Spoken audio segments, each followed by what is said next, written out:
안녕하세요. 남편과 저는 의대 선후배 커플입니다. 제가 신입생일 때부터 연애에서 본과 인턴 레지던트까지 모든 과정을 함께 했어요. 지금 남편은 군의관으로 복무 중입니다. 아직 아이는 없어요. 제가 남편보다 5살이나 어리기 때문에 천천히 가자는 주의입니다. 저는 산부인과를 전공했어요. 사실 정형외과에 가고 싶었는데 과특성상 여자를 안 뽑더라고요. 수술을 하고 싶은데 흉부외과나 신경외과는 성향에 맞지 않아서 산부인과를 선택했어요. 생각보다 수술이 많은 과는 아니지만 그럭저럭 만족했죠. 저는 남편과 오래 연애를 했기 때문에 지금의 시댁과도 오래 알고 지냈습니다. 도련님만 빼고요. 시댁은 시부모님과 아들 둘을 단출한 집안이에요. 남편은 어릴 때부터 공부를 잘해서 초등학교 때부터 별명이 닥터김 아니면 김박사였대요. 한 번도 꿈이 바뀐 적이 없었다고 하더라고요. 쭉 의사를 꿈꿨고 진짜 의대에 진학했고 본인 의지대로 성형외과를 전공했고 제대하면서 선배 병원의 부원장으로 가기로 이미 다 이야기가 되어 있었습니다. 전형적인 승승장구의 삶인 거죠. 반면에 도련님은 뭐랄까 정말 알 수 없는 인물이었어요. 저랑 동갑인데 재수한다 뭐한다 하더니 인이 유학을 가버리더라고요. 그래서 도련님은 연애 초기에 몇 번 본 거 외에는 별 기억이 없었습니다. 맞다, 그런 착각은 한 적 있네요. 혹시 이 동생이 나를 좋아하는 거 아닌가? 뭐 그런 생각이요. 형의 애인을 좋아하는 동생, 그런 이야기 많잖아요. 아무래도 형제가 보니 보는 눈도 비슷하고 그러다 보니 여자 취향도 비슷하고 뭐 그런 거요. 사실은 남편이랑 연애를 막 시작했을 때 시댁에 놀러 간 적이 있었는데 고스톱을 치면서 진 사람이 아이스크림 사오는 내기를 하곤 제가 꼴찌를 한 거예요. 많이 아는 동네라서 저 혼자 갔다 오겠다고 집을 나섰어요. 그런데 시동생이 대문 앞에서 저를 기다리고 있더라고요. 그리고 저를 보곤 시동생이 이 밤에 여자 혼자 무섭지도 않냐면서 같이 가주겠다고 이야기하며 팔짱을 끼는데 너무 당황했어요. 아무리 동갑내기이고 편한 사이라도 남자친구의 남동생이 팔짱을 끼는 것이 남사스러웠거든요. 그때 아이스크림이 무슨 맛이었는지 기억나지 않을 정도예요. 이런 일이 있었다고 당시 남자친구였던 남편에게 말해야 하는 건지 혼란스럽기도 했고요. 게다가 그런 일이 몇 번 더 있었습니다. 같이 떡볶이를 해먹고 제가 설거지를 하고 있는데 남자친구 동생이 다가오더니 갑자기 어깨를 주무르는 거예요. 자제하기 힘들겠다면서 안마해주는 거라는데 왜 그런 거 있잖아요. 뒤에서 자꾸 몸이 닿는 느낌 놀란 저는 결국엔 컵 하나를 깨고야 설거지를 마칠 수 있었습니다. 남편에게 말할까 말까 고민하고 있었는데 어느 날 동생이 유학을 간다고 말하더군요. 한국에서 재수하느니 유학 가서 대학에 진학하는 게 더 낫겠다며 미국으로 간다고 했어요. 그 이야기를 듣고 곧 떠날 사람인데 어쨌든 문제를 만들고 싶지 않았어요. 그래서 저는 입을 다물기로 했습니다. 남편의 동생이 떠나기 전날 송별회를 하는데 저도 초대를 받았어요. 남동생을 보는 게 껄끄러웠지만 빠질 수 없는 자리였죠. 그날 저는 술을 조금 많이 마시게 돼서 얼굴이 화끈거려 마당에 나와 열을 식히고 있는데 남편의 남동생이 따라 나왔습니다. 저는 좀 긴장했죠. 왜 나한테 그랬냐고 물어보고 싶었지만 참았습니다. 그의 표정이 너무나 아무렇지 않아 보였거든요. 그런 저를 보고 그는 너는 참남 같지가 않아라고 말했습니다. 정말 심장이 터질 것 같았죠. 그래서 저는 서둘러 집으로 돌아왔습니다. 더 이상의 사건 없이 남편의 동생은 유학길에 올랐고 남편과 저는 열심히 연애하고 공부하면서 지냈어요. 그러면서 저는 시동생과 있었던 일을 거의 잊고 지냈습니다. 그는 우리 결혼식 때도 오지 않았어요. 시부모님은 서운해하셨지만 저는 오히려 잘 됐다고 생각했죠. 잊고 지냈다고는 하지만 지금까지 우리 사이에 있었던 일들 그리고 남 같지 않다던 그 말이 깨끗하게 지워진 건 아니었거든요. 남편과의 결혼 생활은 행복했어요. 오랜 기간 연애를 했지만 결혼은 또 다른 맛이 있더군요. 서로 바빠서 얼굴 볼 시간도 없었지만 주말에 같이 장도 보고 하루 종일 누워서 뒹굴거리기도 하고 그렇게 재밌게 지내다가 남편은 강원도에 있는 부대의 군의관으로 입대했습니다. 남편이 없는 집은 텅 빈 것 같았어요. 전화가 자주 왔지만 어디 옆에 있는 것과 같나요? 20살 때부터 붙어있던 사이였기에 외롭다고 느끼는 날도 많았죠. 그날은 아마도 자정이 다 돼서 집으로 돌아온 날일 거예요. 새벽부터 진통하던 산모 상태가 좋지 않아 밤에 응급으로 수술을 했던 게 기억이 납니다. 지친 몸을 이끌고 엘리베이터에서 내리는데 문 앞에 누가 서 있더라고요. 너무 놀란 저는 소리를 지를 뻔했죠. 형수님 저예요라는 익숙한 목소리가 아니었다면 정말 비명을 질렀을지도 몰라요. 저는 눈을 깜빡이며 문 앞에 서 있는 남자를 다시 한번 쳐다봤습니다. 정말 시동생이었어요. 저는 놀란 가슴을 진정시키며 어쩐 일이냐고 물었죠. 언제 한국에 왔는지 왜 연락 없이 이렇게 찾아왔는지 궁금했습니다. 마냥 문 앞에 세워둘 수도 없고 함께 집으로 들어오면서 저는 불부터 켰습니다. 거실은 물론 부엌 한방 서재 심지어 화장실 불까지 다 켰어요. 왜 그랬는지는 저도 모르겠네요. 뭔가 불안했나 봅니다. 저는 도련님께 따뜻한 차를 내어주며 어떻게 온 거냐고 다시 물었습니다.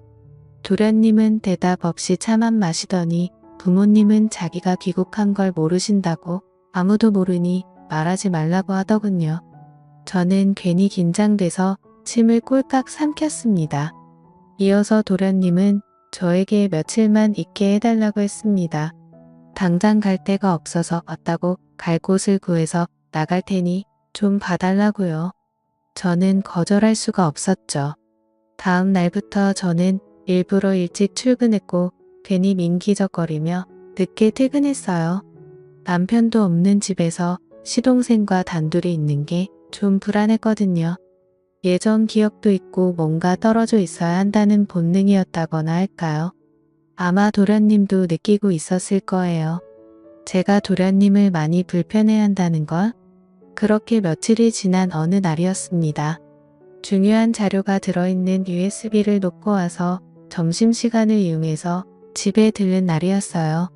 그런데 문을 열고 들어간 저는 차마 입에 올리지 못할 일을 겪었습니다.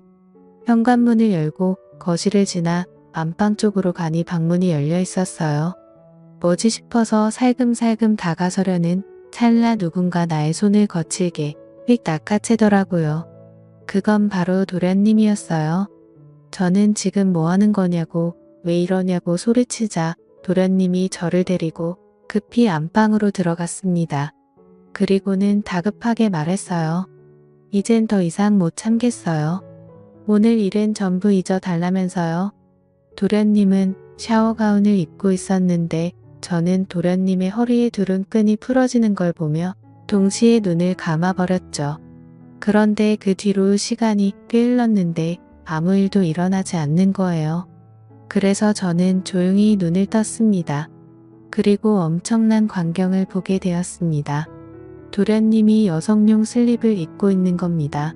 도련님은 저에게 이런 모습 보여서 미안하다면서 방금 형수님이 살금살금 집안을 살피는 것도 그렇고 어느 순간부터 형수님이 자신을 너무 적대시하고 경계하는 것 같아서 이렇게 고백을 하게 되었다며 사실 자신은 어렸을 때부터 여자가 되고 싶었다고 모든 것을 털어놨습니다.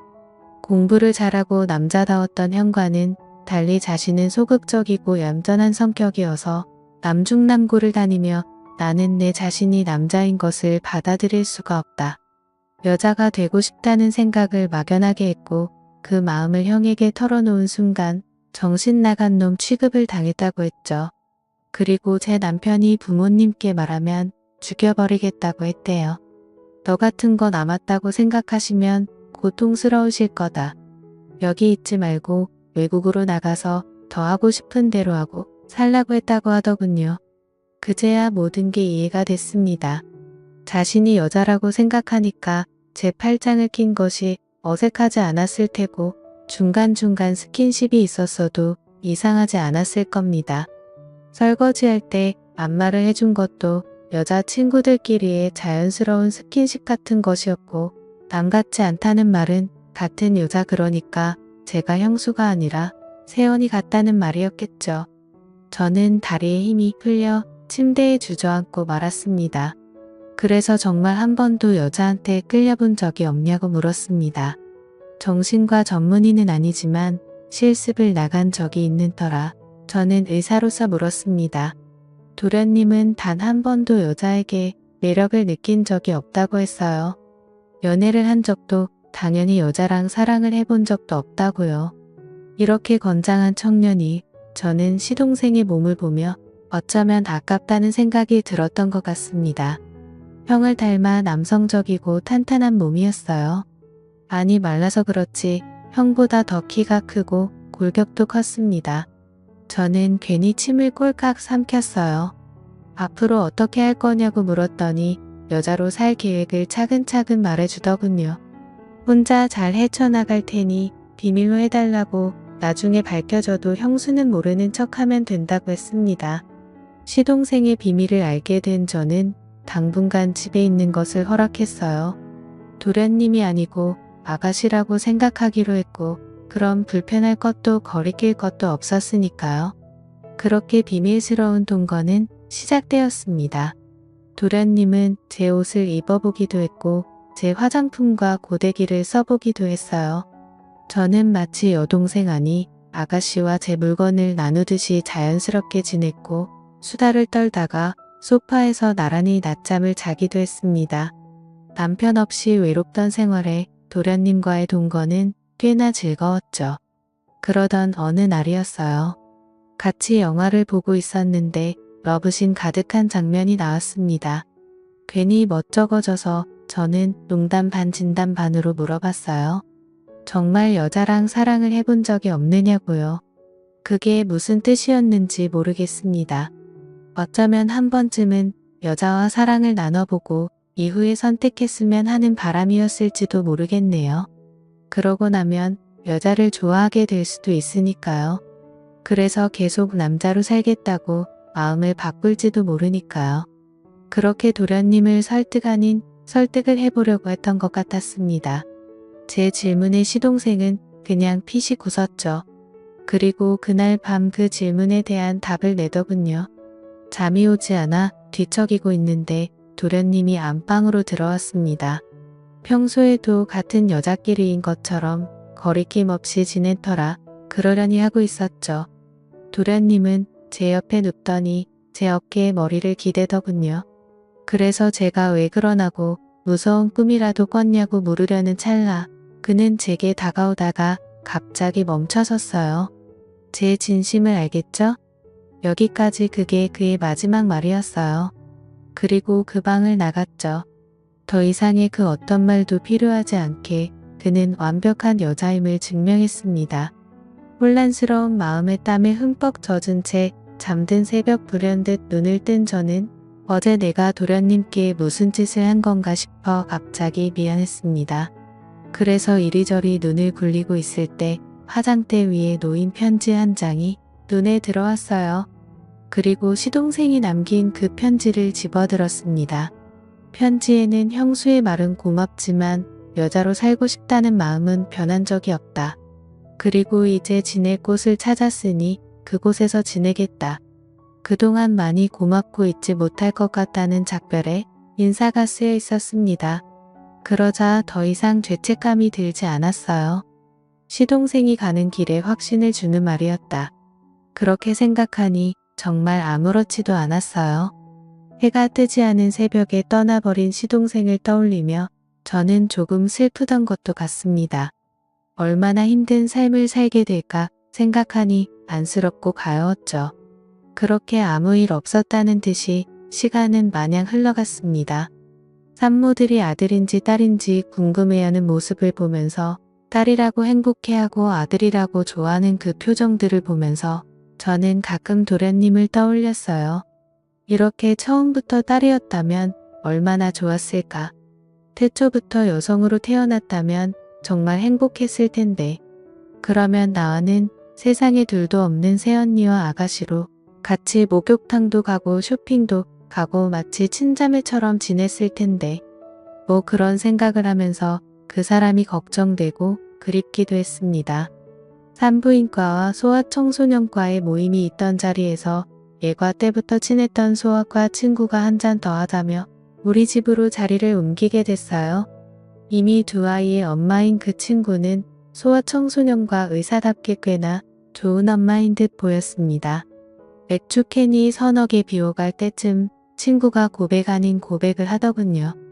요즘 남편이랑 좀 시들하다고 그래서 애인도 만들고 싶고 그러는 것 같다고 하며 털어놓다가 저에게 물었습니다. 남편 없이 외롭지 않냐고 외로워서 바람 같은 거 피고 싶지 않냐고요. 그 미모의 의사에게 애인 만드는 거 너무 쉽지 않냐면서 대학 시절 절 쫓아다니던 치대 동기 이야기까지 꺼내더군요. 얼마 전에 우연히 백화점에서 만났는데 제 안부를 물으면서 얼굴이 빨개졌다고 했습니다. 너도 외로우면 엔조이로 몇 번 만나도 되지 않겠냐고 묻더라고요. 하지만 저는 그런 생각은 하나도 안 된다고 단언했어요. 나중에 더 나이 들어 권태기 같은 게 찾아온다면 모를까. 아직도 나에게는 남편밖에 없다고요. 그래서 나는 바람핀 적도 없고 바람필 생각도 없고 난 그냥 신랑뿐이라고. 친구는 혀를 차며 이 순진한 양반 그러면서 놀렸지만 저는 정말 진심이었습니다. 전 정말 바람을 핀 적이 없습니다. 그리고 바람을 필 생각도 없죠. 남편은 저에게 나름대로 완벽해요. 우리는 앞으로도 좋은 부부로 또 좋은 부모로 끝까지 행복할 것임을 합니다. 도련님이 앞으로 어떤 삶을 살게 될지 저는 모르겠어요. 한국에서 살지 아니면 미국으로 돌아가게 될지요. 어디까지 여자가 될지 아니면 마음만 여자로 살게 될지 하지만 이거 하나만은 분명합니다. 제 인생에서 이제 도련님이란 없어요. 오직 동갑내기 아가씨만 존재할 뿐이죠.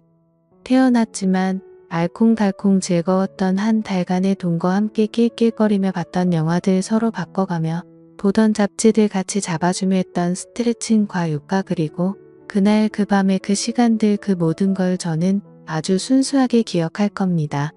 지금까지 제 사연을 들어주셔서 감사드립니다.